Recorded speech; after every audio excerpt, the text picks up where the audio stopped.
Kembali Anda akan mengikuti Talkshow interaktif di SAS FM.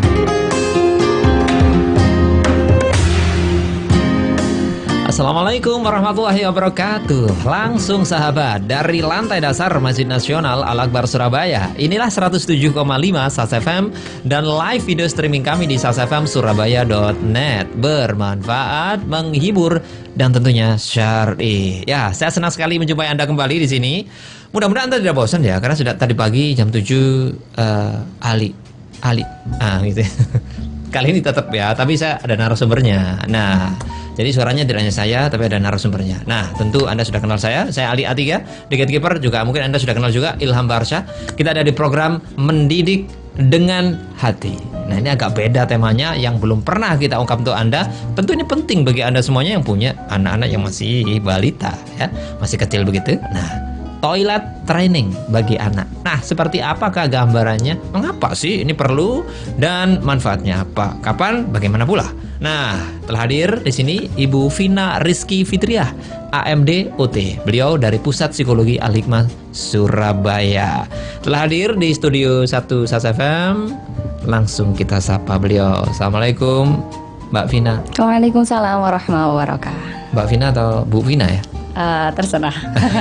Ibu aja nggak apa-apa. Ibu Vina, baiklah. Sehat ya Ibu ya? Alhamdulillah sehat. Aktivitas puasa tetap jalan terus ya ini? Jalan, oke. Seperti biasanya ya? Seperti biasa. Dan tetap kuat ya? Alhamdulillah tetap kuat. Semoga puasanya lebih bikin semangat lah, bukan bikin melempem gitu. Harusnya gitu ya? Iya. Ya, oke. Baiklah sahabat, bagi Anda yang ingin tanya-tanya nanti terkait tema kita, boleh disampaikan ya di telepon 8297299, SMS dan juga WhatsApp kita di 0812 30006345. Ini hal baru loh ini Bu Vina ya, terkait toilet training ini belum pernah dibahas. Jadi ini pencerahan ya. Iya, oke. Semoga. Kita ingin tahu dulu nih tentang toilet training ini apa dan kenapa sih mesti toilet training? Pelatihan toilet gitu ya? Toileting gitu ya? Oke. Jadi toilet training itu sebenarnya kan apa ya, bukan hal yang baru sih dalam kehidupan, karena pasti kita sudah setiap hari, bahkan mungkin bisa nggak cuma sekali dua kali gitu dalam sehari gitu. Kenapa toilet training ini penting? Karena toilet training sendiri aktivitas yang nantinya akan menjadi rutinitas gitu, akan kita lakukan setiap hari. Nah, untuk anak-anak sendiri memang ada anak-anak yang otomatis bisa dan ada anak-anak yang memang harus melalui training gitu. Harus melalui pelatihan. Nah, toilet training itu sendiri itu apa sih gitu ya? Toilet training sendiri adalah latihan menanamkan kebiasaan pada anak untuk aktivitas buang air kecil dan buang air besar serta manajemennya gitu. Jadi itu saja ya? Jadi bukan hanya sekedar buang air kecil dan buang air besar ya. Kalau itu kan sudah sistem otomatis tubuh kita, ketika kita kantong kemih penuh dan harus dikeluarkan, ya kita akan BAK gitu. Ketika kita akan BAB gitu. Tapi manajemennya, bagaimana kita ke toiletnya, bagaimana kita melepas celana, bagaimana kita membersihkannya. Nah, itu untuk anak-anak sangat penting untuk diajarkan, untuk di training begitu. Perlu ya ternyata ya training. Sangat perlu. Tadi dikatakan ada dua. Ada yang anak-anak gampang bisa dan juga perlu di training. Iya. Anak-anak yang bagaimana sih? Yang dikatakan bisa itu yang gimana? Anak-anak pasti anak-anak yang gampang bisa itu anak-anak yang siap dan orang tuanya siap. Biasanya itu akan melalui proses pembiasaan. Yang anak-anak misalnya ketika dia sudah merasakan kantung kemihnya sudah penuh, dia akan memberikan isyarat untuk ke kamar mandi. Nah, itu kita akan lebih mudah mengajarkannya. Tapi anak-anak yang sudah dibiasakan pakai popok, pampers dan alat bantu lainnya. Nah, ini yang trainingnya ini mungkin gimana ya, ada butuh waktu gitu, harus ada stage yang harus kita perhatikan. Intinya tuh agar anak bisa mandiri BAB, BAK. Sesuai usianya gitu ya? Sesuai usia, dan pastinya nanti finalnya adalah anak bisa BAB dan BAK secara mandiri. Targetnya nanti di usia 5 tahun tuh anak-anak harusnya sudah bisa mandiri dari awal, mulai dari melepas celana sampai istilahnya cebok gitu. Harus sudah bisa. Harus sudah bisa. Standarnya 5 tahun ya. Ketika kita bicara standar 5 sampai 6 tahun itu harusnya sudah bisa mandiri. Tapi dimulainya toilet training sendiri ini mulai usia berapa? Mulai usianya itu ada yang mengatakan sedini mungkin. Biasanya orang-orang desa itu akan sedini mungkin ya. Istilahnya tatur ya. Akan ditatur sedini mungkin gitu. Tapi kalau dari beberapa referensi yang saya baca dan yang saya dapatkan itu ada yang mengatakan 15 bulan atau 1 tahun itu anak-anak sudah bisa bisa di toilet training kan. Gitu. Oh, sudah bisa. Satu tahun itu sudah diajarkan. bisa. Iya, kan nanti tahap apa aja nih yang ada di usia seperti ada di usia 1 tahun apa, 1,5 tahun bisa apa gitu. Nanti kita akan bahas di Berikutnya. belakang. Nah, Ya. tapi sebenarnya kalau 1 tahun itu kan berarti sudah jalan ya, sudah Iya. mulai jalan itu berarti ukurannya itu ya ukurannya. Ada beberapa anak yang jalannya terlambat. Nah, itu juga nanti akan menghambat. Salah satu salah satu faktor yang harus kita perhatikan untuk toilet training adalah kematangan motorik. Anak-anak yang sudah bisa berjalan, kemungkinan besar bisa kita toilet training. Kenapa? Karena motoriknya sudah matang. Oke. Tapi anak-anak yang masih belum bisa berjalan, ya otomatis otot-ototnya belum kuat. Bagaimana kita akan menyuruh anak jongkok? Bagaimana kita harus menyuruh anak bertahan dalam sekian waktu untuk mengeluarkan pipis atau BAB-nya? Jadi gitu. ukuran paling awalnya itu adalah ketika anak bisa berjalan. Kematangan motoriknya. Iya, kematangan motoriknya atau Oke, bisa berjalan mandiri ya tanpa ditetah iya, itu tanpa ya. ditetah. Oke. Paling sederhana itulah. Oke, sebelum kita lanjutkan tentang hal itu, ini manfaatnya apa sih? Kita bicara tentang Manfaat toilet training. mengapa sih? ini Kenapa perlu? sih toilet training itu penting gitu Kenapa ya? sih, ya? Yang pertama adalah kita akan bicara kemandirian. Anak-anak yang tidak mandiri, anak-anak yang masih bergantung pada popok atau pampers gitu. Kebanyakan dia akan bermasalah di sosial juga. Ah, masa? Kayak nggak ada hubungannya. Apa hubungannya? Iya, apa hubungannya begitu Ada ya? hubungannya. Anak-anak yang biasanya menggunakan pampers, kontrol sfinkternya atau kontrol kandung kemihnya itu kan los ya. Los, ya. Ya udah, bodo amat mau pipis sekarang, mau pipis nanti tinggal keluarin aja, gitu kan? Oke. Sedangkan anak-anak yang sudah diajarkan tidak memakai popok dan harus mengontrol sfinkternya. Oh ya, aku harus tahan dulu nih sampai pintu kamar mandi. Aku harus tahan dulu nih. Otomatis emosinya akan berjalan di situ. Kita akan mengajarkan seperti itu. oke. Kita akan mengajarkan bagaimana how to manage the task, gitu kan? Bagaimana mengelola tugas. Oh ya, aku harus menahan dulu nih sampai di sini nih. Oh ya nih, dikeluarkan nih gitu. Tapi anak-anak yang memakai popok ya itu tidak akan terlibat gitu. Mau sekarang, mau nanti, mau berdiri, mau duduk, Terserah gue. terserah gue mau dikeluarkan di sini. Iya. Nah, ke sosial gitu. apa dampaknya? Ke Ke sosial. sosial apa dampaknya? Akhirnya anak-anak yang kayak gitu gangguan emosi. Anak-anak yang nggak bisa menahan emosinya. Kalau maunya. Kalau sekarang kan kontrol sfinkter itu sendiri dari tubuh kita. Begitupun emosi dari tubuh kita. Bagaimana kita harus menunggu beberapa waktu untuk tunggu sebentar. Nah, anak-anak yang sudah terbiasa gitu ya, terbiasa dimanjakan pakai popok dan lain-lain, dia ya harus saat itu juga suka-suka gue mau kapan gitu. Oke, jadi menakutkan sekali nih ya. Iya, makanya kenapa toilet training itu harus kita ajarkan untuk anak-anak yang bermasalah gitu. Kalau kita bicara kasus, sangat banyak sekali kasus gitu ya di lapangan sana. Kita baru menemukan kasus baru beberapa hari yang lalu ketika rekan-rekan di lembaga itu melakukan tes gitu ya. Ketika ditanyakan, ini posisinya sudah mahasiswa, calon mahasiswa gitu. Umur berapa berhenti ngompol? Ada yang mengatakan yang paling ekstrim ya, menurut saya itu sudah lumayan ekstrim, umur 15. Itu yang Sebentar, saya menantau apa nih? iya, makanya silakan 15 tahun. 15 tahun dia masih ngompol. Masih ngompol. 15 tahun masih ngompol. Ketika ditelusur, ya bisa jadi anak ini memang pembiasaan atau toilet trainingnya belum tuntas begitu. Belum tuntas atau telat? Belum tuntas pastinya. Nggak telat kan? Itu berarti nggak telat. Ya bisa jadi Bisa memang jadi bermasalah telat. gitu. Orang tuanya memang bisa jadi tidak mentrainingnya ketika masih kecil gitu. Itu yang pertama.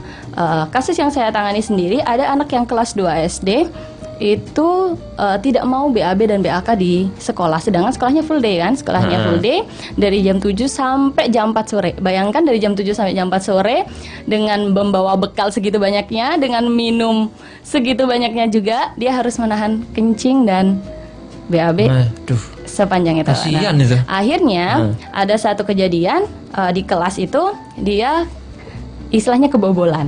Nah, istilahnya kebobolan. Pipis akhirnya ya? Bukan, yang lebih ekstrim. Itu, nah, ya. lebih ekstrim ya, Oke, kita sensor aja. Lebih ekstrim, kebobolan di kelas, gurunya akhirnya keteteran. Itu kan akhirnya berefek pada sosial kan. Akhirnya teman-temannya otomatis terganggu pelajarannya, kelas harus dikosongkan, harus dipel. Teman-temannya akhirnya mengucilkan dianya juga jadi gengsi, marah-marah, nggak tahu apa yang dimau. Ya akhirnya kelas itu jadi gaduh gitu. Gara-gara itu tadi. Toilet trainingnya belum tuntas ya, atau telat berjalan. Yang mahasiswa tadi itu apa masalahnya tadi? Nggak tahu, ini masih dalam proses ya. proses Ini pencarian kasusnya ini. itu. Cuman ini paling ekstrim kan, maksudnya sampai usia belasan tahun kan ini sudah menginjak remaja gitu loh. Masa iya mau diajarkan, oke deh kamu harus duduk, harus begini, itu sepertinya kayak apa ya? Oke. Jadi ada 2 kasus itu ya yang Iya, baru-baru. ini Nah, 2 kasus yang cukup. Nah, sahabat tentu itu tidak ingin menimpa anak-anak Anda. Nah, bagaimanakah toilet training yang tepat? Nanti kita bahas sesi berikutnya ya. Dan kita masih di Mendidik Dengan Hati. Kita masih bersama Ibu Vina Rizky Fitria AMDOT dari Pusat Psikologi Al-Hikmah Surabaya. Anda ingin tanya-tanya di sini? Silakan sahabat, 8297299 teleponnya atau di SMS dan juga di WA 0812 3006 345. Dan sahabat tentunya kami akan kembali setelah yang berikut ini.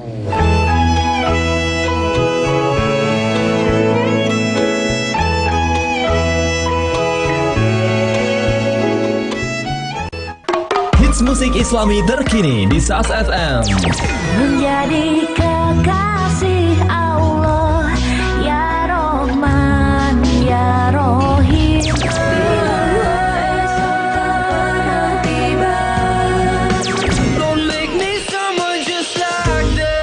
Dengarkan hits musik Islami terkini di SAS FM, bermanfaat, menghibur, syar'i. Oh, make me someone just like this.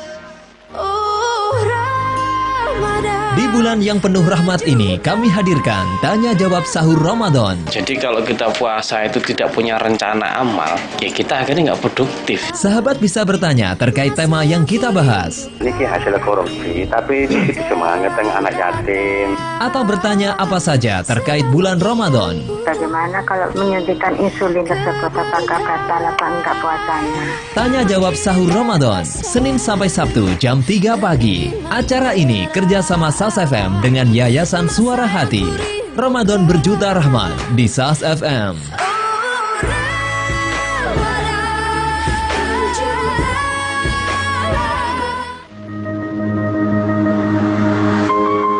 Catatan La Tahzan.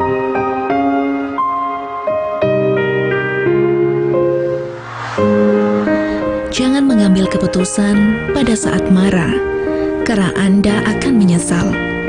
Orang marah itu sebenarnya telah kehilangan objektivitasnya, tidak punya kedalaman dalam melihat sesuatu, dan kurang dalam perenungannya.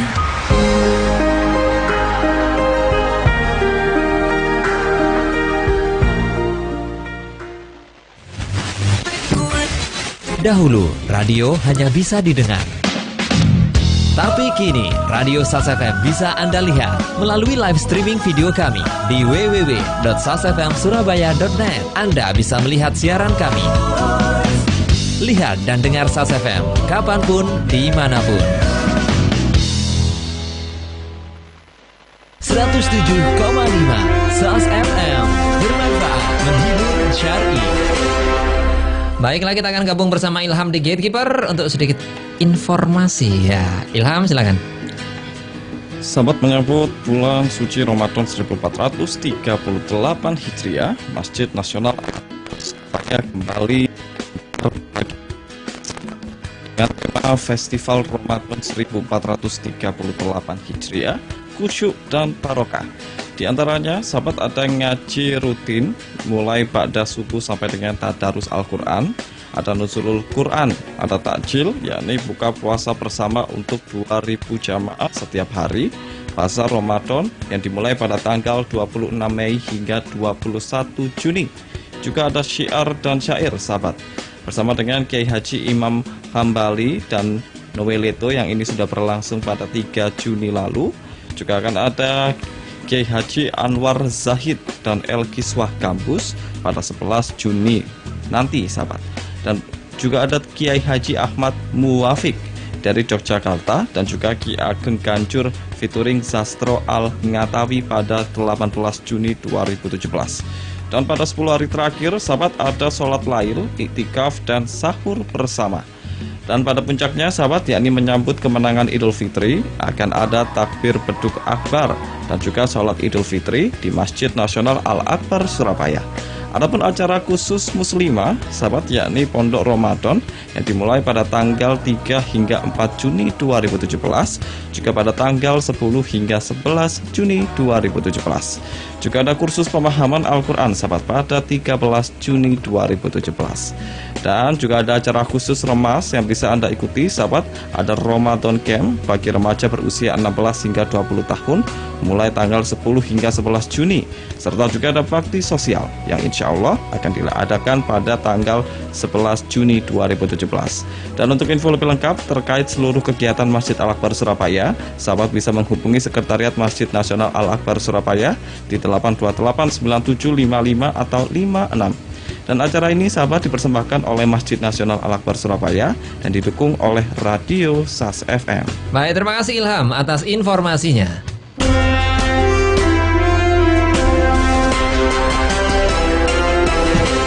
Tema mendidik dengan hati untuk edisi kali ini, sahabat, yaitu toilet training bagi anak. Nah, masih bersama. Saya sambil mikir sana nih. Ibu Vina Rizky Fitriah AMDOT. Beliau dari Pusat Psikologi Al-Hikmah Surabaya. Anda ingin bertanya terkait tema kita? Silakan ya, telepon kita di sini langsung 8297299, SMS dan juga WA di 0812306345. Baik. Saya agak ngeri loh Bu Vina ini tadi melihat kasusnya tadi itu ya. Masa usia 16 tahun gitu masih ngompol, susah. Tentu ini tidak ingin menimpa anak Anda di rumah, sahabat. Dan tadi itu yang anak SD ya. Waduh. Kok ya masih kebobolan. Itu juga kesalahan dari kurangnya toilet training gitu. Kurangnya toilet training salah satunya. Oke, berikutnya nih.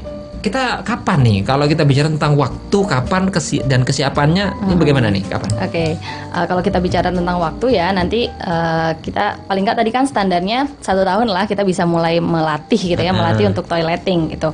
Nah, kadang ada yang berkata bahwasanya ya udah tunggu siap aja. Oke, kita akan melatih anak ketika anak itu sudah siap gitu.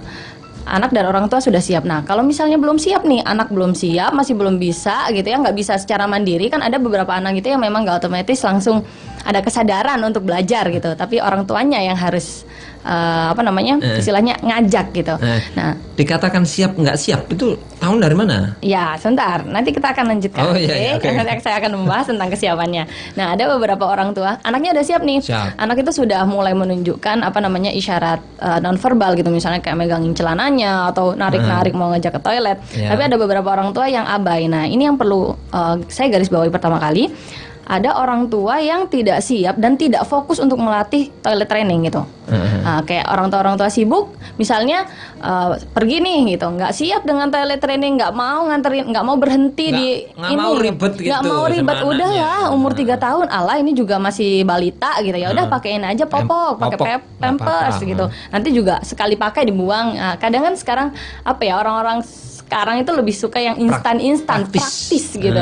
Sekali pakai buang, sekali pakai buang, beli buang gitu. Nah, berarti dapat kita pahami di sini bahwasanya kesiapan itu bukan hanya sekedar dari anak, tapi juga dari orang tua. Kalau misalnya orang tuanya nggak mau fokus, yang gimana mau bisa toileting si anak ini gitu. Nah, ini perlu saya ungkapkan bahwasanya banyak ya orang tua yang terutama ibu yang bekerja, ini toilet trainingnya rada keteteran biasanya. Ini yang perlu kita bahas. Tapi kalau misalnya sibuk, pembantu kan bisa tuh. Ya kalau punya pembantu, kalau misalnya anaknya ditaruh di daycare, yang daycare-nya ya sudahlah pakai pampers dari pagi sampai sore. Nah, terus kapan teletrainingnya? Terus dijemput jam 5 sore, pulang ke rumah ganti pampers tidur. Mau tidur pakai pampers lagi. Di daycare kan kita bisa pesenan. Coba dong dilatih toilet training gitu. Kalau misalnya daycare-nya yang aware dengan toilet training. Ada beberapa yang memang memilih tadi jalan yang instan gitu. Nah, untuk kesiapannya sendiri kita akan mengenal 2 kesiapannya. Ini persiapan fisik dan persiapan mental. Baik dari anak maupun dari orang tua ya. Saya akan membahas dari segi anak dulu. Untuk kesiapan fisik sendiri tadi sudah sempat dibahas sedikit. Kapan sih kita bisa melatih anak-anak itu untuk toileting gitu ya? Paling tidak anak ini memiliki kematangan motorik. Tadi Mas Rik sudah bilang paling nggak bisa jalan lah gitu. Nah, ketika anak sudah bisa berjalan, kita lihat dulu nih pola jalannya. Ada anak-anak yang pola jalannya itu yang sekedar berjalan, ngangkang. Ngangkang. Ini anak-anak yang ngangkang atau anak-anak yang X, biasanya kakinya pengkor ya. Kalau bahasa Jawa itu pengkor yang kayak X gitu. Kayak jalannya kayak bebek gitu. Itu ada beberapa kasus yang kita temui memang anak-anak itu nggak bisa jongkok. Oh, kalau yang OO tadi itu? Ya, O atau X itu biasanya bisa, kesulitan susah- untuk jongkok. susah ya? Susah untuk jongkok. Sebenarnya itu memang dari lahirnya begitu atau proses itu? Dari lahir, ada yang memang dari lahir. lahir Tapi ada. memang biasanya ini akan multidisiplin profesi untuk penanganannya. Bisa ke ortopedi terlebih dahulu untuk Oke. pembedahan. Baru kita akan biasanya latihan di okupasi atau fisioterapi. Gitu. Oke, baik. Nah, kematangan motorik ya yang pertama. Uh-uh. Nah, anak-anak yang sudah bisa berjalan, terus kalau kita mau mengajarkan jongkok, ya kita harus latihan jongkok dulu, jangan langsung di toilet gitu ya. Kita latih dulu, kita pastikan anak kita sudah siap secara motorik. Oh ya, anak ini sudah bisa jongkok selama 5 menit nggak? Kalau cuman dia bisa jongkok terus berdiri lagi, ya jangan dulu, malah takutnya nanti udah keluar BAB-nya gitu dan malah ambio gitu ya. Itu kan yang harus perlu kita waspadai. Nah, Berapa lama tuh kira-kira? Biasanya saya bergradasi sih. Untuk anak-anak yang usia 2 tahun, saya biasanya ayo 5 menit dulu jongkok ya Dek ya gitu. Terus saya pastikan ke orang tuanya, ini di sesi terapi ya. Nah, saya biasanya Ibu nanti dilatih jongkok ya 5 sampai 15 menit. Ketika 5 sampai 15 menit bisa, baru nanti kita arahkan ke toilet. Gitu. Jongkok di toilet gitu. Keluar nggak keluar, jongkokin di toilet gitu. Paling nggak anak-anak itu sudah latihan untuk kekuatan otot-otot paha dan pinggulnya. Biar kuat gitu. Itu motoriknya ya. Motoriknya betul. Jongkok sama jongkok tadi. Terus yang kedua adalah untuk motorik halus. Motorik halus ini berfungsi ketika lepas pakai celana. Ada beberapa anak yang lebih aman sih ya. Lebih aman itu pakai celana yang karetan. Ya. Nah, tapi tetap saja anak itu harus bisa menjepit. Untuk ngambil karetnya kan nggak bisa langsung pokoknya intinya anak-anak itu nggak boleh langsung minta tolong gitu. Nah, dia harus belajar komponen-komponen apa yang diperlukan untuk melepas celana. Oke, dia harus megang, dia harus nurunin ke bawah, dia harus megang eratnya. Kalau yang lebih di atasnya lagi, anak harus bisa ngelepas kancing, harus bisa lepas pasang resleting.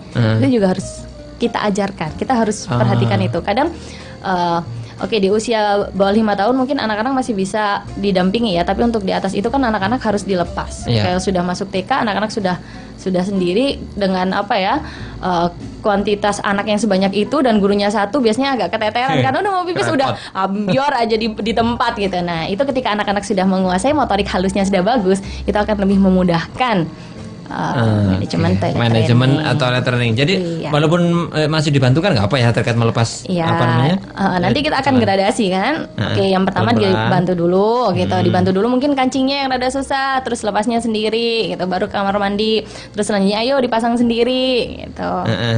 Jadi memang kuncinya satu sih, memang kita nggak bisa langsung instan langsung jebret bisa. Nggak bisa.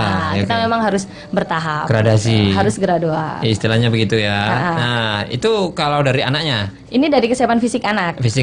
Terus sekarang kita akan bicara tentang kesiapan mental ya. Kita akan bicara tentang kognitif.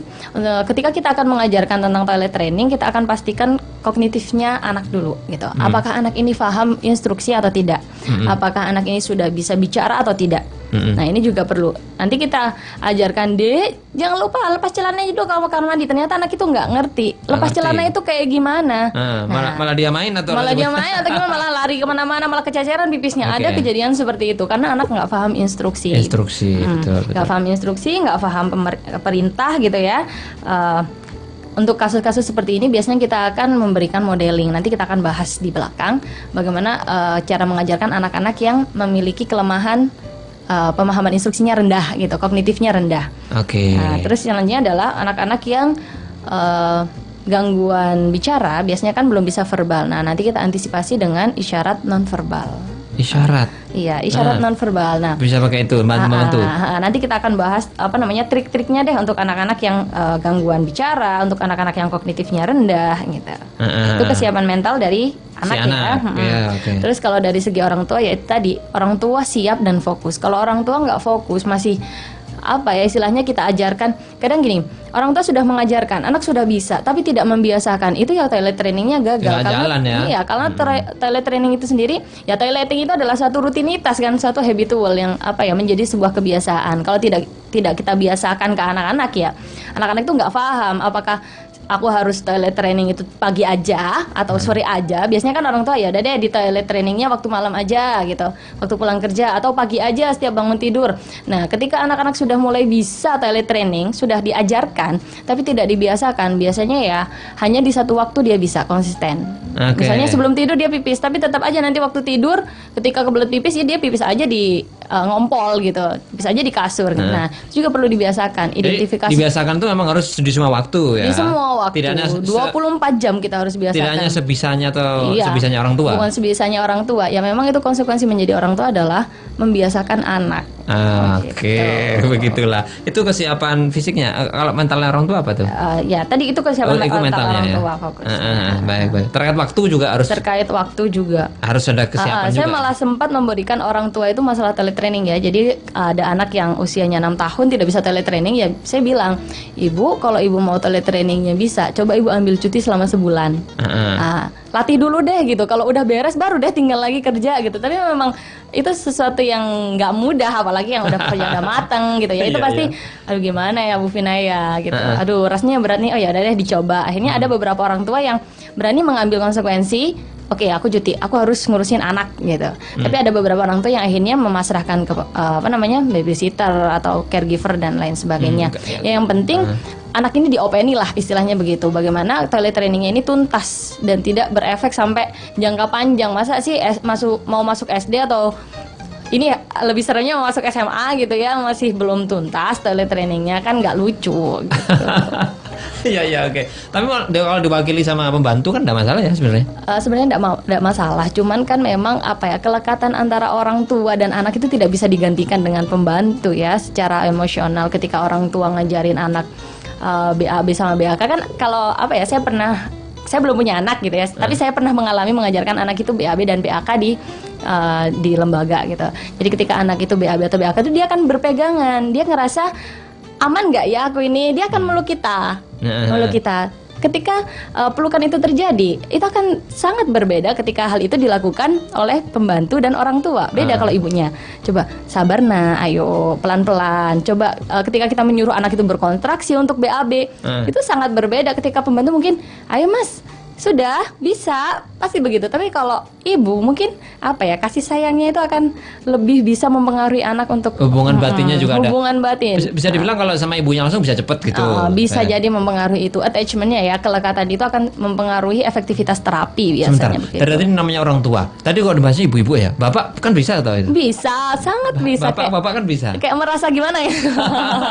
Cuman memang karena kebanyakan yang selalu 24 jam kan ibu ya, makanya kita sering ngomong ibu. Tapi kalau misalnya bapak mau udahlah saya yang akan mengambil porsi untuk teletraining, wah itu jauh lebih bagus karena mungkin bapak kan lebih tegas, lebih cekatan gitu ya. Selang-seling juga boleh ya, misalnya pas ibunya nggak bisa, si bapak boleh, bapak sangat bisa. boleh. Oke, ini kerjasama nih bapak, jangan mentang-mentang bapak gitu nggak belajar ya. Iya nanti pembiasaan waktu siang hari ibu nih, waktu malam hari bapak gitu. Oke, bagus, boleh, itu bagus itu ya. Oke, iya. baik, kita akan jeda sebentar, nanti akan kita lanjutkan kembali tentang berikutnya nanti ya. Oke, kita bahas. Dan Anda ingin tanya-tanya sama terkait tema kita yaitu toilet training, silakan ya sampaikan di SMS dan juga WA kita di 0812 306345. Teleponnya 829 7299. Tentunya sahabat, mendidik dengan hati akan kembali setelah yang berikut ini.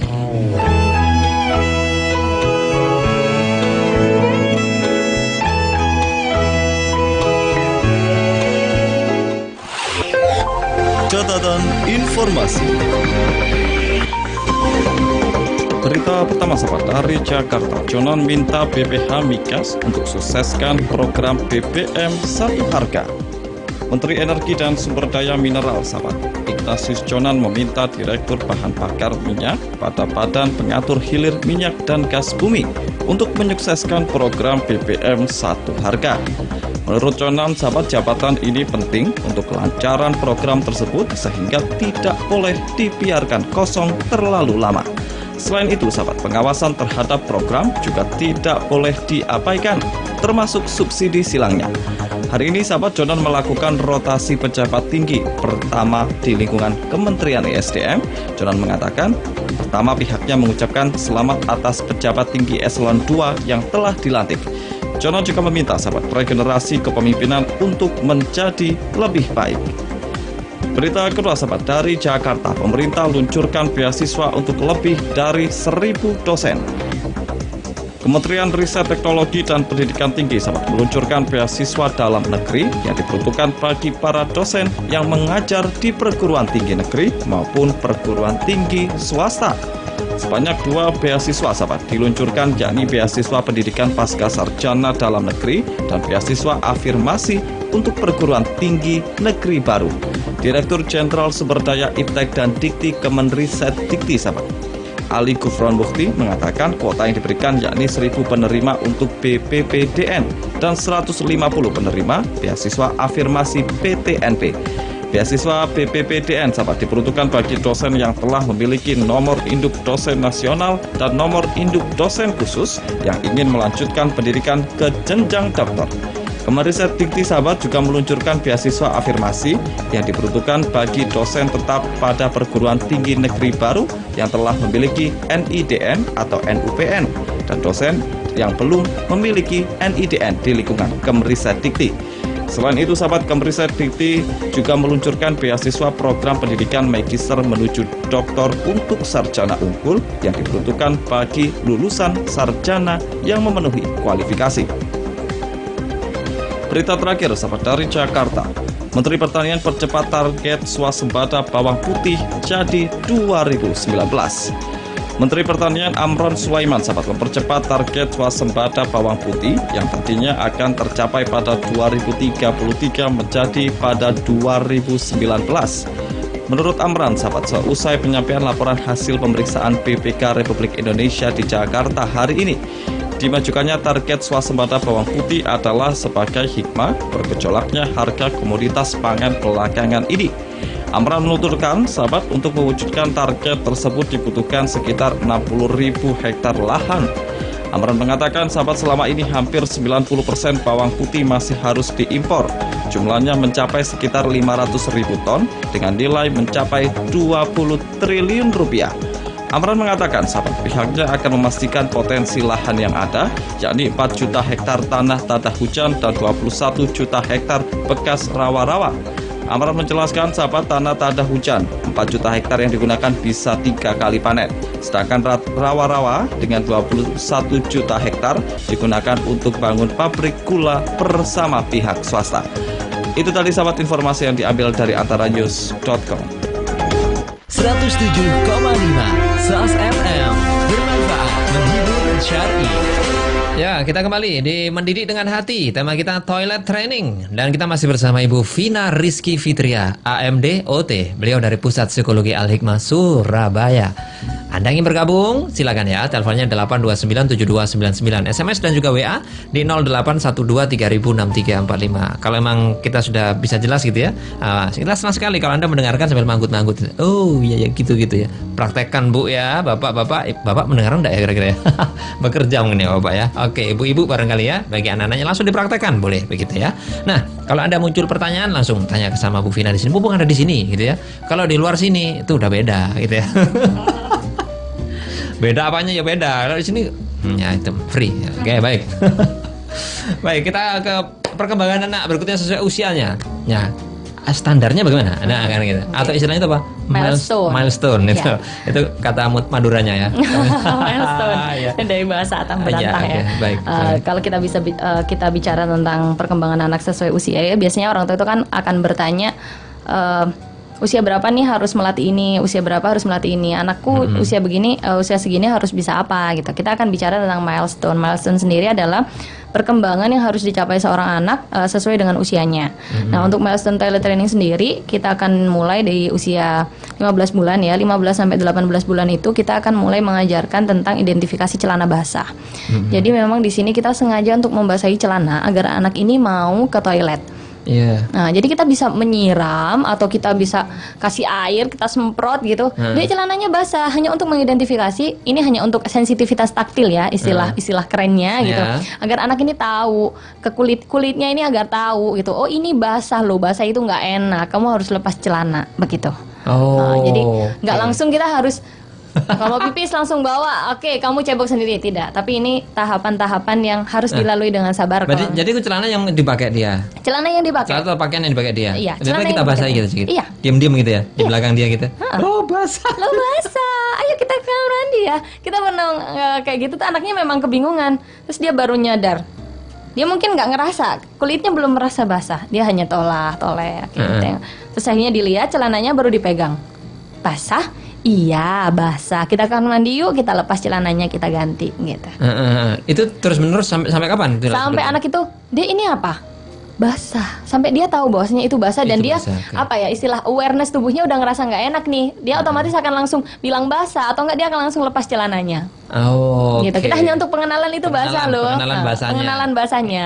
Sampai sedetil itu gitu ya. Kalau Oke. anak-anak yang memang tidak aware gitu. Biasanya anak-anak yang bermasalah dengan taktil atau sensitivitas kulitnya itu rendah, memang harus kita harus kita kenalkan ini basah gitu. Oke. Terus untuk selanjutnya usia 18 bulan sampai 2 tahun itu kita akan mengajarkan anak memberitahu kita kalau mau BAB. Biasanya anak itu kan mojok gitu ya, atau enggak dia diem, tiba-tiba langsung sor, lo basah gitu. Diam tiba-tiba bau Nah, gitu. tiba-tiba bau, itu yang lebih horor. Tiba-tiba langsung, wah ini kayak ada bau semerbak apaan ya, gitu. Iya, Dia iya. mojok.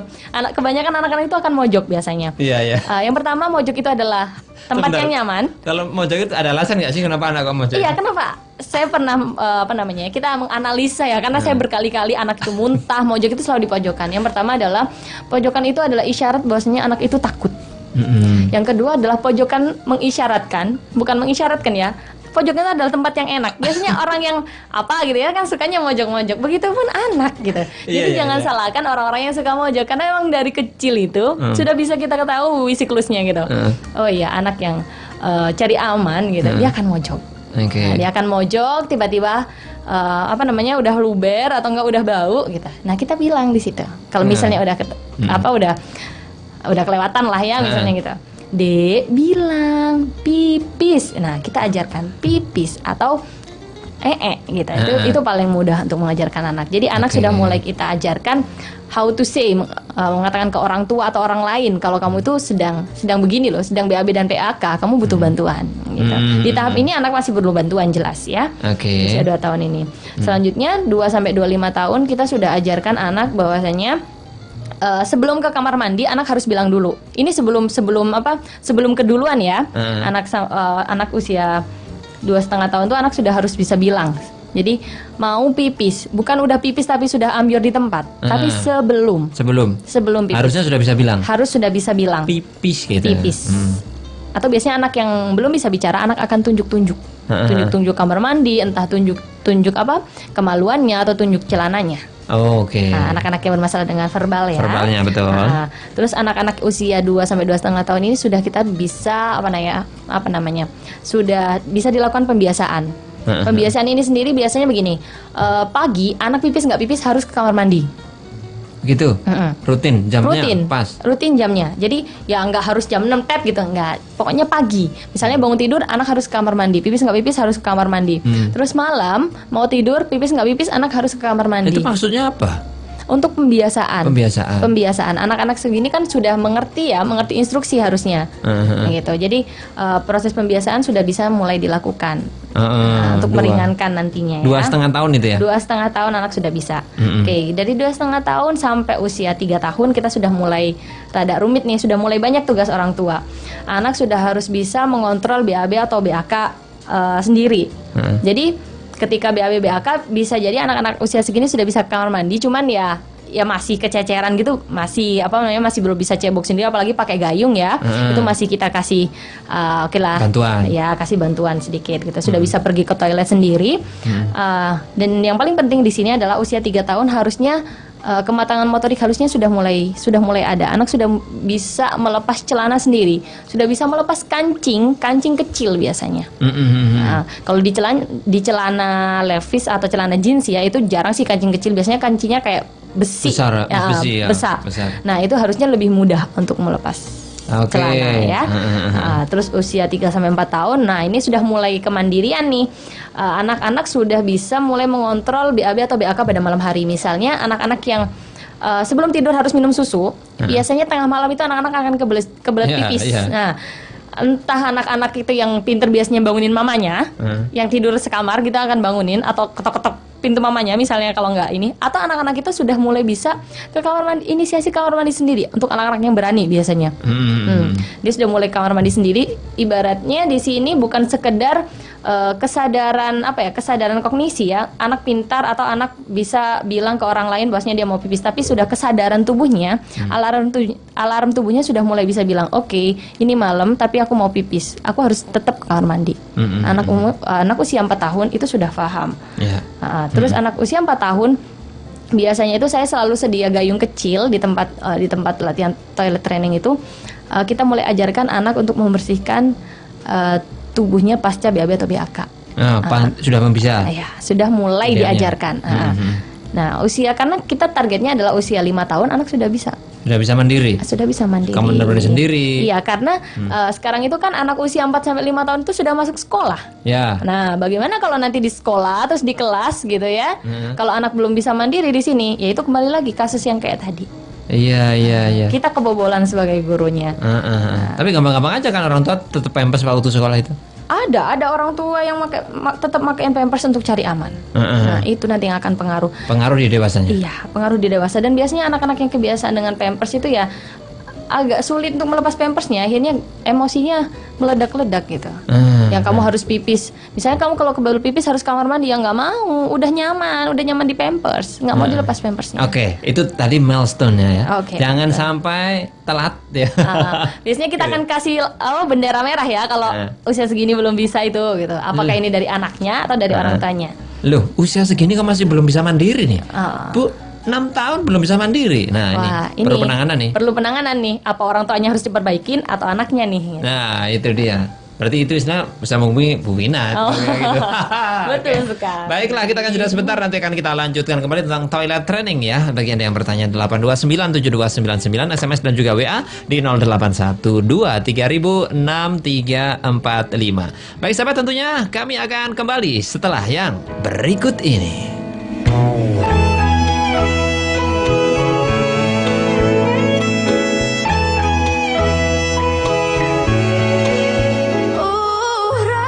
Berjuta Rahmat di SAS FM menghadirkan ceramah dan kajian live dari Masjid Nasional Al-Akbar Surabaya. Kajian Ba'da Subuh setiap hari setelah salat subuh. Ramadan adalah bulan yang penuh rahmat, mahfirah dan itqu minan nar.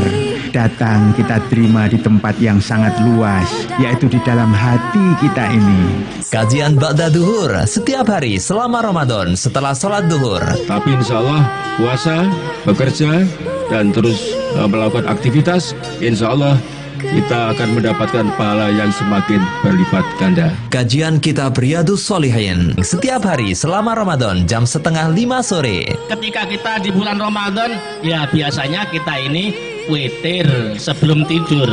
Ceramah tarawih setiap hari selama Ramadan setelah sholat Isya. Jika Ramadan makin akhir, kita makin meningkat, makin peduli, makin perhatian untuk berjamaah di masjid, maka itu tanda ketakwaan kita meningkat. Semua kami siarkan langsung dari Masjid Nasional Al-Akbar Surabaya. Ramadan Berjuta Rahmat di SAS FM di Masjid Al-Akbar.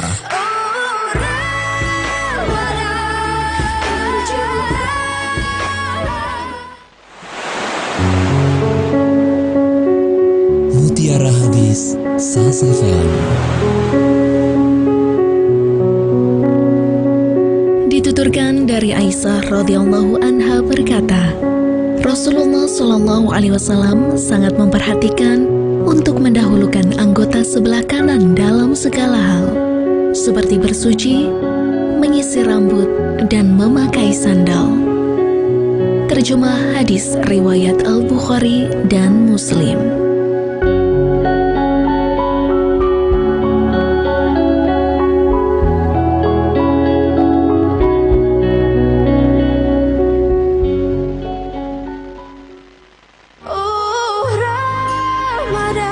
Bulan Bulan Ramadan adalah bulan diturunkannya Al-Quran. Kewajiban bagi kita untuk mempelajari Al-Quran lebih mendalam. Untuk itulah kami hadirkan kembali ngaji terjemah anatomi Al-Quran. Fankihu, maka hendaklah kalian menikah.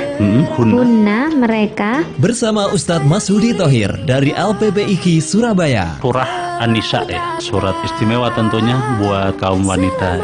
Apa Al-Quran itu berarti memuliakan dan mengistimewakan wanita.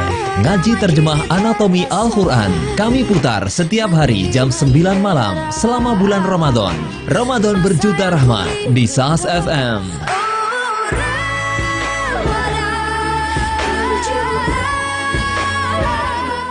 Sahabat, apakah badan Anda sudah terasa pegal-pegal, terasa tidak enak begitu sahabat? Nah, saatnya mengeluarkan darah-darah kotor dalam tubuh Anda sahabat. Bagaimana caranya?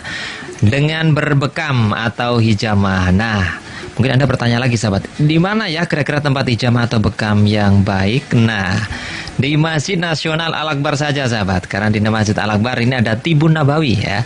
Ada hijamah atau bekam, ada ruqyah dan juga ada obat-obatan herbal komplit ya. Hijamah atau bekam ini bukanya setiap hari Senin sampai Jumat sahabat, pukul 9 pagi hingga pukul 4 sore. Sedangkan untuk hari Sabtu itu pukul 9 pagi hingga pukul 12 siang. Jangan khawatir bagi Anda seorang wanita, nanti terapis bekamnya juga ahwat ya atau wanita. Selain bekam sahabat, di Masjid Al-Akbar juga ada ruqyah syariah bersama Ustadz Bambang Junaidi yang buka setiap hari Sabtu dan Ahad pukul 9 pagi hingga pukul 3 sore. Nah, setelah Anda bekam tentu Anda perlu ya obat-obatan herbal sebagai penyuplai kesehatan Anda setiap harinya. Obat-obatan herbal ini sahabat seperti madu, habatus sauda, minyak zaitun dan lain-lain. Ini telah terdaftar di Dinas Kesehatan. Juga ada ya di Masjid Nasional Al-Akbar Surabaya. Untuk informasi lebih lanjut sahabat tentang bekam, ruqyah dan juga obat-obatan herbal, silakan Anda telepon 8289755 atau 56 di hari dan jam kerja. Atau ini aja sahabat, Anda langsung saja datang ke lantai dasar Masjid Nasional Al-Akbar Surabaya. 107,5 SAS FM, bermanfaat, menghibur, syar'i. Kita kembali sahabat di program Mendidik dengan Hati. Tema kita toilet training bagi anak. Masih bersama Ibu Vina Rizky Fitriah AMDOT. Beliau dari Pusat Psikologi Al-Hikmah Surabaya. Yang mau bertanya masih banyak kesempatan ya. 8297299 SMS dan juga WA di 0812306345. Baik, Bu Vina kita lanjutin ya. Tadi sudah ini milestone-nya juga sudah. Nah, ini sekarang kita tentang bagaimana sih ini tekniknya? Kita langsung ke langkah-langkah teknisnya. Ya. Oke, baik. Oke, langsung ke langkah-langkah teknis ya. Yang pertama, saya akan membahas tentang bagaimana cara agar orang tua itu mudah gitu ya, mudah mengenali anak. Bagaimana anak ini sebenarnya kayak gimana sih? Kadang kan tiap anak itu berbeda ya cara mengajarkannya. Yang pertama yang bisa dilakukan adalah dengan cara mencatat. Nggak harus mencatat sih sebenarnya, mengenali kebiasaan anak. Jadi mengenali kebiasaan anak BAB atau BAK. Misalnya anak-anak ini belum bisa mengenali celana basah atau tidak. Kita bisa mengenali jamnya atau di mananya. Jadi misalnya gini, anak ini akan pipis di kondisi yang di waktu pagi hari gitu, misalnya jam 6 dia pasti pipis. Nah, kita bisa lakukan jam 6 itu kita harus langsung bawa ke kamar mandi. Nah, biasanya itu kan berhubungan dengan rutinitas metabolisme tubuhnya. Betul. Jadi jam 6 itu dia akan pipis gitu. Kita lebih mudah sih memang dicatat ya, itu akan memudahkan orang tua untuk mengenali kebiasaan anak. Nah, itu akan kita pakai sistem habitual. Nanti jam 6 dia biasanya pipis. Jam 6 pipis nggak pipis kita bawa ke kamar mandi. Tapi biasanya memang jam 6 akan pipis. Anak-anak yang kayak gitu, kita akan mengenali tentang metabolisme tubuh. Yang selanjutnya adalah terus bagaimana nih cara membiasakan gitu ya, membiasakan anak agar nggak kebobolan gitu. Kita bisa membuat siklus pembiasaan dibawa ke toilet secara berkala. Ini yang akan capek, ini akan sangat capek, tapi ini lumayan efektif. Seperti apa itu? 30 menit sekali kita bawa ke kamar mandi. Ini kan capek ya, 30 menit sekali. Masa iya sampai segitu? 30 menit sekali, 1 jam sekali, 2 jam sekali. Ini tergantung. Kita bisa mencoba dari mana. Misalnya orang tua, yaudahlah dari 2 jam sekali aja atau 3 jam sekali. Tapi kalau misalnya dalam 3 jam pertama ke 3 jam selanjutnya ada kebobolan, mundur 1 jam. 2 jam sekali. 2 Oke. jam sekali gagal, mundur ke belakangnya 1 jam sekali. Kalau 1 jam sekali gagal, 30 menit sekali harus dibawa ke kamar mandi. Wow. Nah, ini orang tua yang Melelahkan. strong, iya. Orang tua yang harus strong sekali gitu. Orang tua yang strong akan menghasilkan anak-anak yang berkualitas. Oh, Gitu. oke. Kalau orang tuanya udah nggak strong, gimana anaknya mau berhasil gitu ya? Karena memang toilet training itu sendiri sepele, tapi kalau nggak dibiasakan memang berdampak yang sangat-sangat luar biasa gitu. Oke, baik, terus- itu sudah ya terkait waktu tadi terkait sudah. waktu sama habitual ya. Yang selanjutnya adalah mengatur asupan. Kalau asupan itu sendiri sih biasanya minum sih kebanyakan ya. Anak-anak yang ada anak-anak yang minum manis itu nggak bisa gitu. Jadi kalau minum teh sedikit langsung bocor, Pipis, ya. bocor itu langsung. Nah itu bisa kita kenali sih, bisa kita batasi, bukan langsung menghilangkan, bisa kita batasi. Nah itu asupan. Nah untuk minum malam itu biasanya kita kasih waktu minimal 2 jam sebelum tidur itu minumnya. Jadi misalnya tidurnya jam 9, jam 7 itu terakhir minum. Setelah jam 7 itu tidak boleh minum. Jadi Kenapa ya kok gitu? itu akan membantu proses proses penyerapan tubuh gitu. Jadi kalau 2 jam sebelum tidur ditambah dengan dibawa ke kamar mandi sebelum tidur. Jadi 2 jam sebelum tidur tuh udah nggak boleh minum apa-apa nih, takutnya nanti malah penyerapannya belum sempurna, pengen pipis di malam-malam gitu. Anak-anak yang sudah bagus sih nggak apa-apa gitu. Tapi kalau anak-anak yang masih dalam proses pembiasaan, ini sebaiknya dihindari untuk membantu sih. Oke, terus selanjutnya biarkan anak tidur tanpa popok. Ini yang agak berat. Biarkan anak tidur tanpa popok ya. Anak-anak yang biasa tidur pakai pampers, yang orang tuanya pengen tidur nyenyak juga sebenarnya. Saya tahu orang tuanya udah capek kerja gitu ya, dua-duanya udah kerja, udah pulang ke rumah itu tinggal sisa-sisa gitu, sisa-sisa tenaga. Udahlah pengennya rebahan aja. Ini akan sangat berat karena memang ketika anak bocor di tengah malam gitu, pasti kasih perlak itu yang membantu ya, kasih perlak. Tetapi jika ngompol, biarkan anak itu ada orang tua yang ketika ada di perlak itu, gimana langsung dibersihin. Tapi biarkan dulu. Biar dia merasakan bagaimana sih basah-basahan dengan pipisnya. Nah, setelah itu ganti celananya di malam itu juga, di waktu itu juga. Jangan nunggu pagi. Ada orang tua yang ya udahlah besok pagi aja, biarkan anaknya ini dulu pules dulu gitu. Jadi udah amber ditidurin lagi gitu. Ada orang tua yang seperti itu, tidak. Untuk membiasakan toilet training, bawa anak kamar mandi, bersihkan malam itu juga, saat itu juga ketika anak ngompol. Itu akan lebih membantu awareness anak untuk toilet training. Terus selanjutnya kalaupun anak itu mau minum tengah malam, pastikan tidak berlebihan. Itu biasanya anak-anak yang suka ngigo ya. Suka ngigo tuh kadang kan mau minum gitu. Itu air putih aja, jangan yang susu atau soya atau yang berbau dengan gula. Kenapa itu? Biasanya itu akan lebih mempercepat kontrol sphincter kita tuh lebih nggak lebih rapat gitu. Kalau lebih pakai gula-gulaan gitu atau susu itu. Biasanya kan Air putih ya berarti? Air putih saja gitu. Terus ini langsung ya untuk teknik mengajarkan toilet trainingnya. Teknik mengajarkan toilet training itu ada 2 sih secara sederhana. Yang pertama adalah teknik verbal atau teknik lisan. Yang kedua adalah teknik modeling. Baik. Oke, sebelum yang itu tadi ya, 2 teknik ini, yang ini yang penting, nanti mungkin di sesi berikutnya. Nah, berarti ini memang orang tua butuh perjuangan ya kalau untuk mengajarkan tadi itu. Sangat. Misalnya yang terakhir tadi itu misalnya ya, berarti ini ada pemaksaan sedikit tuh kepada anak ya. Pembiasaan. Itu tadi kalau kita balik lagi ke milestone tadi itu usia berapa itu kira-kira?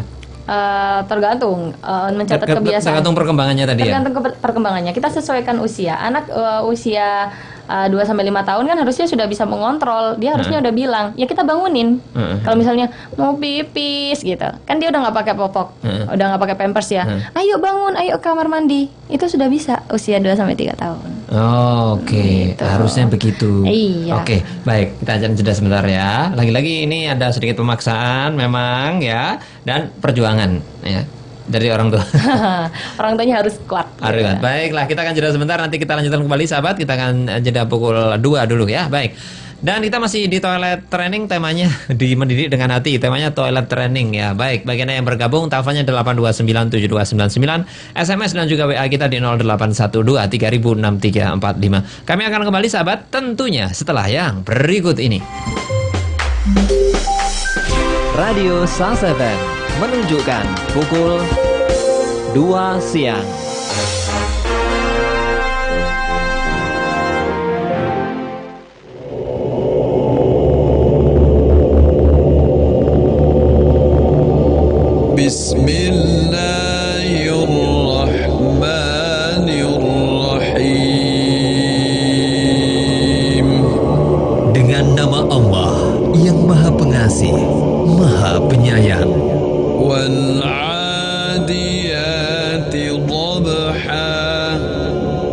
kuda perang yang berlari kencang terengah-engah.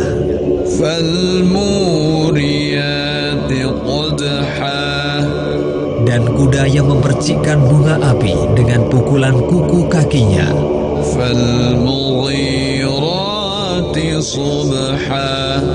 Dan kuda yang menyerang dengan tiba-tiba pada waktu pagi.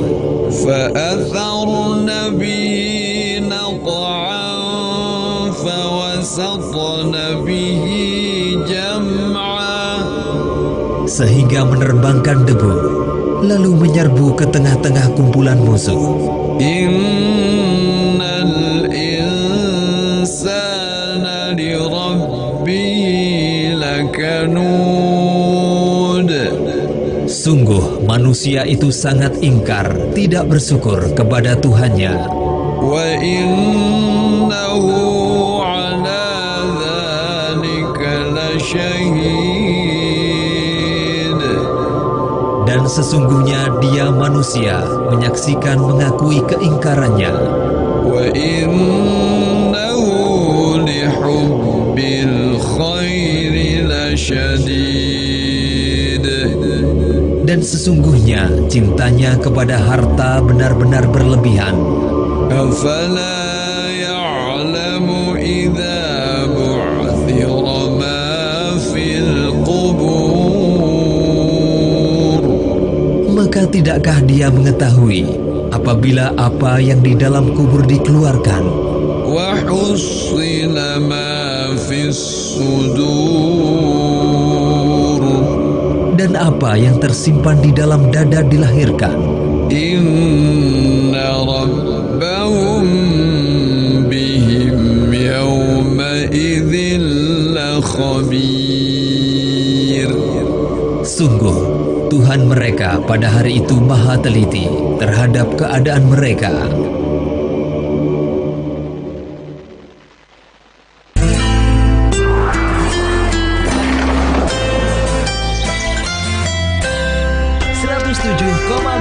SALS FM, sejuk bermakna.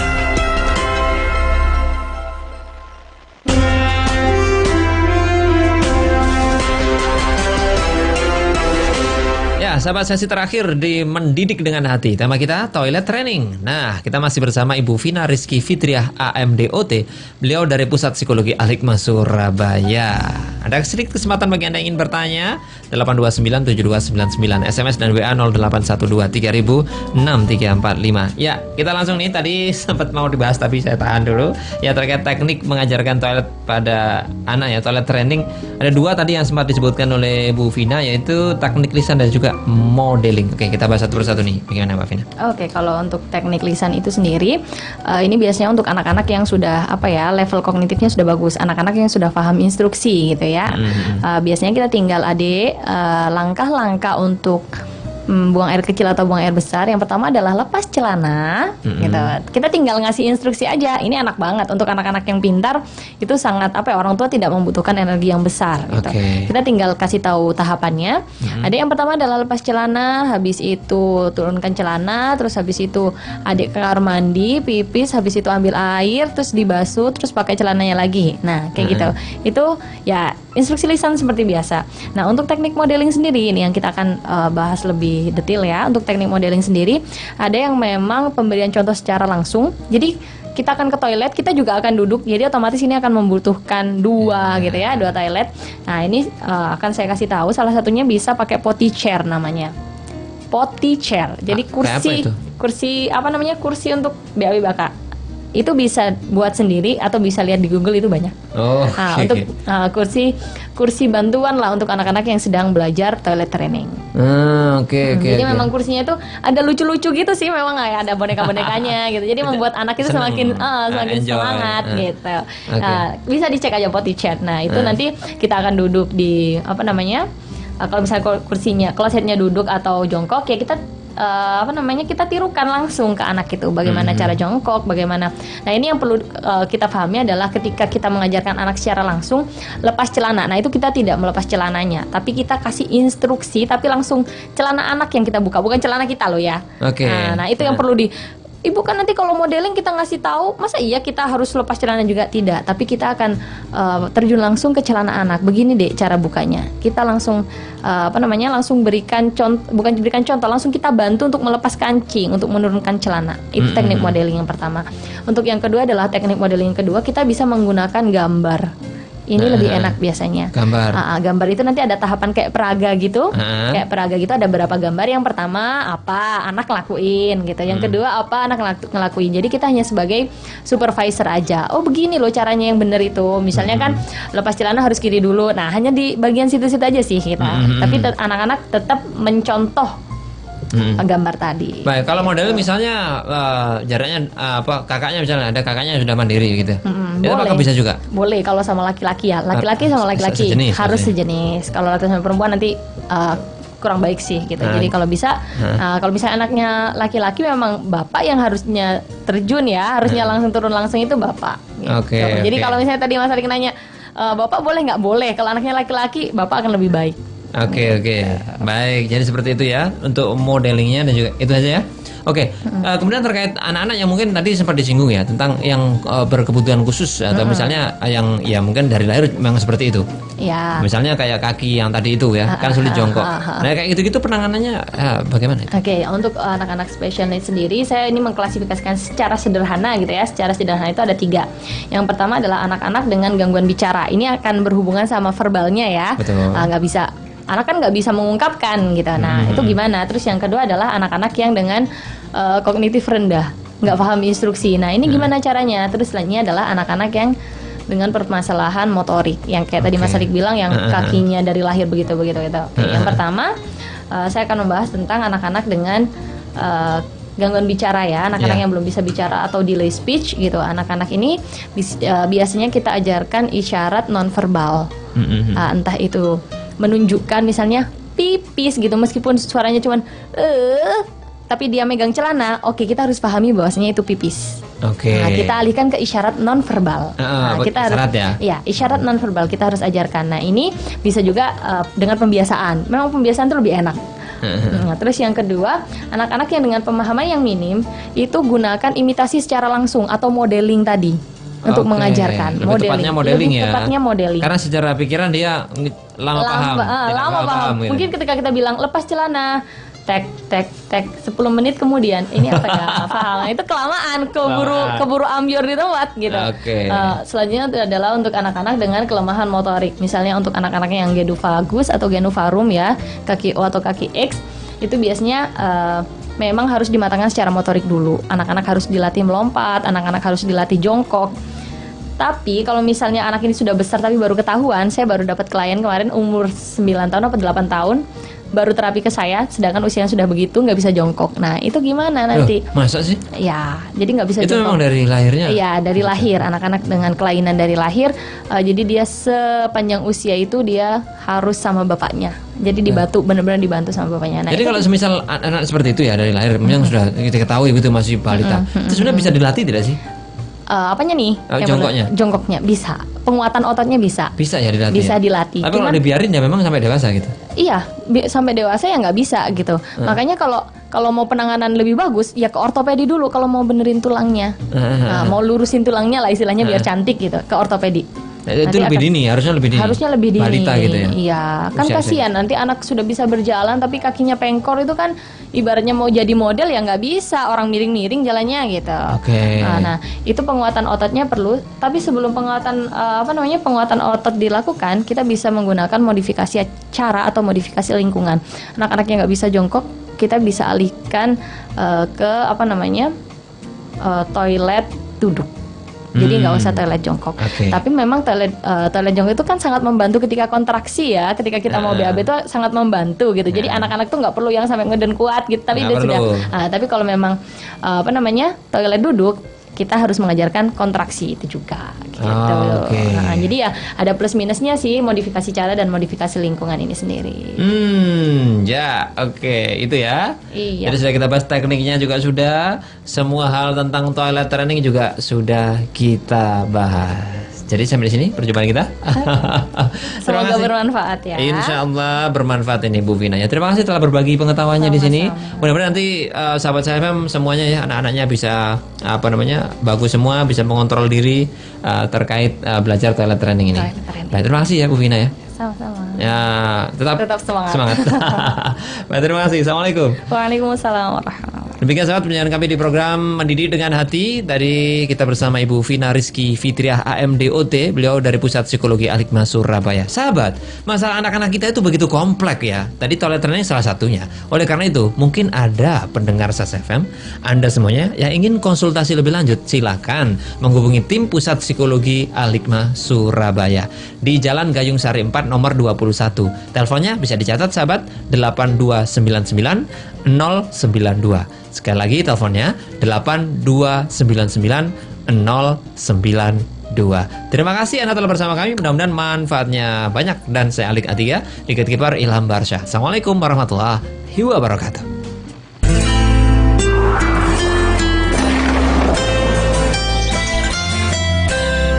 107,5 SAS FM, sejuk bermakna.